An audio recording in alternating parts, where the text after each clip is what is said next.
ಇದು ನೀನ್ ಆಡ್ತಿರೋ ಮಾತಲ್ಲ. ನಿನ್ನ ತನ್ನ ಸರ್ಗಲ್ ಗಂಟಾಕೊಂಡು ಇವಳು ಆಡಿಸ್ತಿರೋ ಮಾತು ಅಂತ ನನಗ್ ಚೆನ್ನಾಗ್ ಗೊತ್ತು.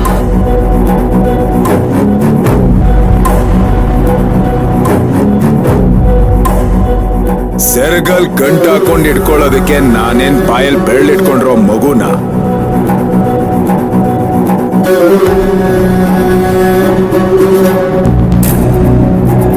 ನೋಡಿದ್ರ ಚಂದ್ರು ಹೇಗ್ ಮಾತಾಡ್ತಾ ಇದ್ದಾನೆ ಅಂತ? ಇದೆಲ್ಲ ನೀವು ಕೊಟ್ಟಿರೋ ಸಲ್ಗೆ. ಅವತ್ತೇ ಬಡ್ಕೊಂಡು ಈ ಕೆಲಸಗಳನ್ನ ಮನೆಯಿಂದ ಆಚೆ ಹಾಕಿ ಅಂತ. ಯಾರು ನನ್ನ ಮಾತನ್ನ ಕೇಳಲಿಲ್ಲ.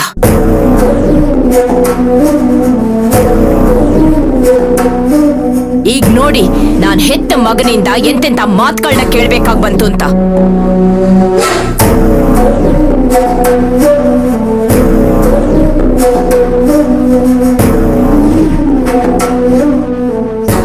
ಇವಳು ಯಾವತ್ತಿ ಮನೆಯಿಂದ ತೊಲಗ್ತಾಳೋ ಅವತ್ತೇ ನನ್ಗೆ ಮನೇಲಿ ನೆಮ್ಮದಿ. ರಾಜೇಶ್ವರಿ, ಇದ್ರಲ್ಲಿ ಅವಳದೇನು ತಪ್ಪಿಲ್ಲ. ನಾವು ರಿಜಿಸ್ಟರ್ ಆಫೀಸ್ಗೆ ಹೋಗ್ತೀವಿ ಅಂತ ಅವಳ ಹತ್ರ ಹೇಳೇ ಇರ್ಲಿಲ್ಲ. ಎಲ್ರ ಜೊತೆ ಸೇರ್ಕೊಂಡು ತುಂಬಾ ಚೆನ್ನಾಗಿ ಕಣ್ಣ ಮುಚ್ಚಳೆ ಆಟ ಆಡ್ತಾ ಇದ್ದೀರಾ ಚಂದ್ರು. ಎಲ್ರು ವಯಸ್ಸಾಗ್ತಾ ಇದ್ದಾಗೆ ಆಧ್ಯಾತ್ಮದ ಕಡೆ ಗಮನ ಕೊಡ್ತಾರೆ. ಆದ್ರೆ ನೀವು ಈ ಕೆಲಸದವಳನ್ನ ಪ್ರೊಟೆಕ್ಟ್ ಮಾಡೋದ್ರ ಕಡೆ ಗಮನ ಹರಿಸ್ತಾ ಇದ್ದೀರಾ.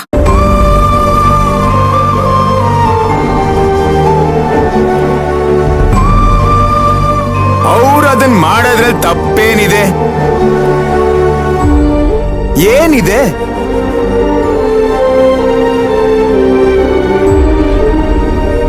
ಹೆತ್ತ ತಾಯಿಯಾಗಿ ಮಗನ ಬಗ್ಗೆ ಕಾಳಜಿ ವಹಿಸ್ಬೇಕಾಗಿರೋದು ನಿಮ್ಮ ಧರ್ಮ.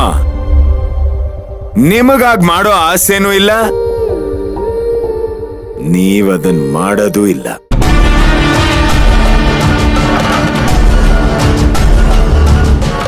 ಅವರಾದ್ರೂ ಅದನ್ನ ಮಾಡ್ತೀಯಾರಲ್ಲ, ಖುಷಿ ಪಡಿ.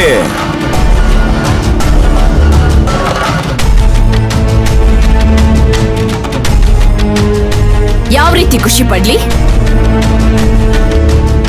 ನನ್ನ ಮಕ್ಳೇ ನನ್ನ ಮಾತು ಕೇಳ್ತಾ ಇಲ್ಲ ಅಂತ ಖುಷಿ ಪಡ್ಲಾ?